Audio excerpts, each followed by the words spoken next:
going on? Thank you for clicking on the video. It's me, MeJoeShmoe, and I want to be rich. I want to have so much goddamn money that I don't even know what to do with it. I want the Lamborghinis, I want the Gucci outfits, I want to be going on vacation all the time, get a nice spot in LA, the whole 9 yards. And I must be doing something wrong, because all over the internet, all I see are like 19-year-old kids and like these gurus who seem to have all the answers. They'd love to let me know that I'm just doing everything wrong, and that if I wanted more money, I just have to work harder. I just gotta hustle harder, baby. So, you know, I'm done complaining.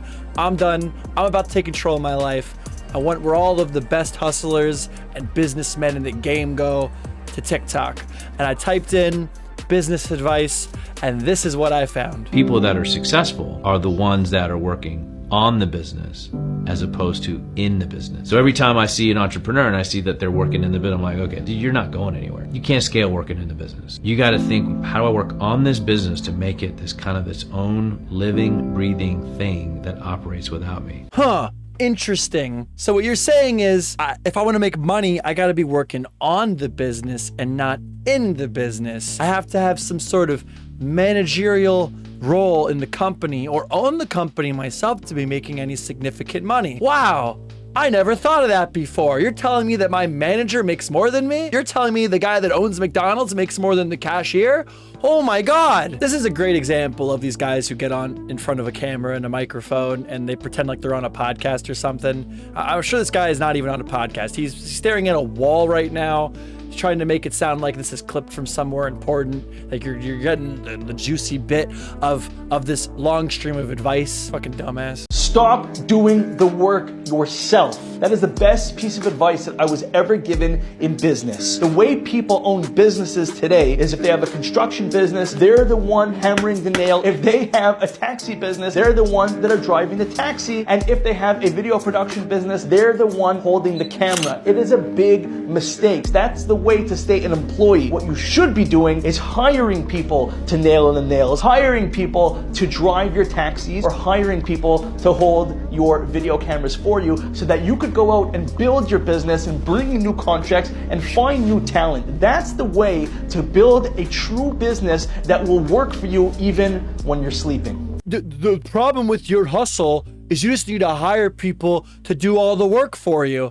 Well, okay, that's great. If I have no fucking money, how can I afford to hire people, dumbass? I mean, basically what he's saying here is you're being an idiot because, you know, if you just had a business that was turnkey and it ran itself, then you wouldn't have to do any work. Okay, that's what he's trying to say here. He's slipping in the whole like, oh, well, if you hire people to do all the work for you, well, then you have time to go do. Who cares what he said after that? Okay, the point is you're not working. That's the objective here. How are you supposed to hire employees if you don't have money? Get a loan? How are you supposed to get a loan if you don't have credit? A lot of these guys probably never even opened up a business on their own before, or maybe they have, but they were able to do so very quickly and easily because their parents had money or they inherited money in some way. And, you know, now they just sit on TikTok and make ridiculous videos with bad advice. When I was 17, I was getting paid about $1,000 every single week for work I didn't even do. All I had was a phone, a laptop, and maybe $100. All right, let me show you how. First, go to Google Maps and type in something like nail salons near me. That's just an example, but any business works. A lot of these salons will be making a ton of money, but they have no website. Those are your targets. Take their email and phone number and put it in a Google Doc. Now, once you've identified every salon in your area without a website, you're gonna craft a personalized email. In reality, it's the same email telling them that you'd love to build a website for them, and you just switch out their name. Now, once they say yes, you have two options. Now, you could make the website on your own, but if you're lazy like me, you get someone else to do it. This guy will make one on Fiverr for $40. So you're basically charging $150 to build a website, and then you pay someone $40 to build it for you. This is called outsourcing, and every company you can think of already does it. Once you're getting 5-6 sales a week, I would really consider having a friend help you. I love how he even said it himself. Like, he is lazy. He's lazy. And the other part was like, these are your targets. Like, it's aggressive. Like, he knows that he knows he's ripping these people off. That's what you're doing, right? You're ripping these people off. You're taking advantage of people that don't know any better. And while that can be profitable, just like me robbing someone on the side of the road can be profitable, or me robbing someone in a convenience store can be profitable, it's not ethical. More importantly, like, how many times can you run that gig in your small town? So you're going in your small town, you're finding the very few people that maybe don't have a website, and you're charging them $200, let's say $300, let's say, to build them a website. You're doing it yourself. You're paying someone off Fiverr to do it. $100, you're profiting $200 a person. Okay, so you're gonna blow through those people. Your websites are gonna fucking suck because you suck, or you don't even know what you're doing. You're hiring a guy off Fiverr for as cheap as possible. And then you're gonna run out of clients. And even if you don't run out of clients, you're gonna have a terrible reputation. People talk. So what, you're gonna run that hustle for a year and then try something else? It's not sustainable. It's a dumb idea. Unless, you know, you actually like went to school or took time out of your day to invest in yourself with time to learn how to actually make a good website and you do it that way. That's fine. But the way this guy's saying to do it, nah. Not a good move. There's ways to make money at any age. The fourth one is the easiest. Number one, start a small vending machine business. Just by having 2 small vending machines could earn you a monthly revenue of $1,200. Vending machines are not that expensive to get. You can get a secondhand vending machine on OfferUp or Facebook Market for as cheap as $500 a piece. For the snacks or the product, you can just get them at Costco. Number 2, start a couch flipping business. For this business, the only 2 you have to invest in is a pickup truck or a U-Haul. And you want to go to OfferUp or Craigslist and look up free couches. People are moving out and they still have couches in decent condition. So instead of them throwing it away, they'll rather give it away for free. Number 3, flipping sneakers. If you're into shoes, then this will be real easy for you. All you have to do is look up shoes that are currently trending or try to get a shoe on its release date or retail price or less and sell it a couple months later when the price of the shoe goes up. Number 4, get the helium miner. If you get your hands on a Bobcat Miner 300, it can literally make you up to $1,500 a month passively, meaning you don't have to work for it. The best part about it is that it doesn't consume a lot of electricity like other miners do. For number 5, just check the pin comments down below. The best ways to make money fast at any age. Okay, so you're telling me a 16-year-old can just afford to go buy a bunch of vending machines and start a vending machine business? That one I actually do want to comment on because I've thought about doing it myself. I've thought about starting something similar to that. And a lot of it is like you've got to deal with the local municipalities. There's like regulations. You can't just throw a vending machine fucking anywhere. It's just not how it works. Couch flipping. You got to have places to put the couch. You know what my hustle is? You know what my side hustle is? Side hustle. You know what my side hustle is? I built gaming machines. I built gaming computers and I sell them on Marketplace. So you're talking to a bit of an entrepreneur right now. And the reason that I can do that is because it doesn't require a lot of space. Okay, I can't just bring couches into my 3rd floor apartment and start flipping fucking couches. Not to say that, you know, if you really wanted to pursue one of these career avenues, you couldn't do it. But these guys are just like, oh, just here's how to make money. Oh, you just start a gas station. Oh, you just start a couch flipping business. Well, okay, great. I would love to do that. How do I do that? Well, what is your advice for how to do that? If these guys just come out here like, yo, you know what's a good way to make money, dude? You win the lottery. Easy, duh. Why didn't you think of that? This is the best way to make money online. I'm 18 with barely a high school degree. I'm gonna make over 6 figures this year. No, you're not. No, you're not. Shut up. Doing just this. Qualifications, you need one of these, 3 hours a day, weekends off. You get to sit at a desk with your boys and make thousands of dollars. Options trading's changed my life. You do have to learn though. That's why you got me. What are you doing?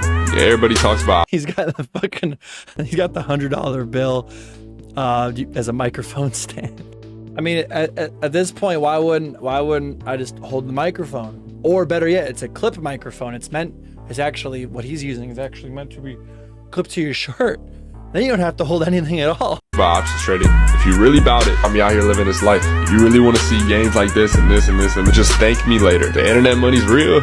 The internet money's real. You can make all the money in the world, baby. You just gotta learn how to use new technologies like AI shut the fuck up. All right. So he's trying to sell you on options trading classes. If it were that easy, everyone would do it, right? This guy's gonna scam you, man. This guy's a fucking thief. You know what I'm doing wrong? I need to do this. I'm gonna make one right now. So the first thing I noticed these guys do is they pretend like they're talking to someone. They pretend like they're on a podcast or something.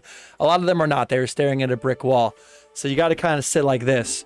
Like you're like I'm giving really good advice right now, and these people, they got real lucky to find this clip. And you got to say some dumb shit. You got to say some like really obvious shit that people can't really argue with, but like 12-year-olds might think like something about it, like, hold on. So, number one way to make money right now. These kids just aren't understanding it. You have Fortnite Battle Pass. Why don't you make your own Fortnite? Why are you grinding and hustling in a game when it could be your game? So it's real easy. You just go online, you watch a couple YouTube videos, you figure out how to develop a game, boom, bada bing, you develop Fortnite 2, make $1 billion. It's that easy. It's another one. What's another good one? Yo, a lot of guys, man, I just don't understand why you can't be 24 years old making $4 grand a month, okay? It's really not that difficult. Think about how much a car costs, okay? So, you go on Enterprise, okay? On Enterprise, they got brand new cars. They got brand new cars in Enterprise, low miles even. You go, you get together $800. You borrowed from your dad or whatever, you know. You go, you spend $800 to rent a car. Now what you want to do is you want to forge a title to that car. Real good. I need to go online. Might need to take some Photoshop classes. It's all free. It's all there. Now you take that fake title, you run it through a notary, or even better yet, you become a notary. You pretend to be a notary. That's cheap. That's free. Pretending to be a notary, that's absolutely free. So now what you're gonna do is you're gonna sell this brand new car. You're gonna give them a great deal on it because the car is what, a brand new car is like what, $10,000, $20,000? You're gonna sell the car to them for $4,000. You think you can't sell one car in a month for $4,000? Fat chance. But now you're also the notary, so you're gonna forge some documents, you're gonna forge this, you're gonna forge that, and you're gonna sell this car $4,000 1 month. Now you might be thinking to yourself, Joe Schmo, that's thievery. You can't do that, it's illegal.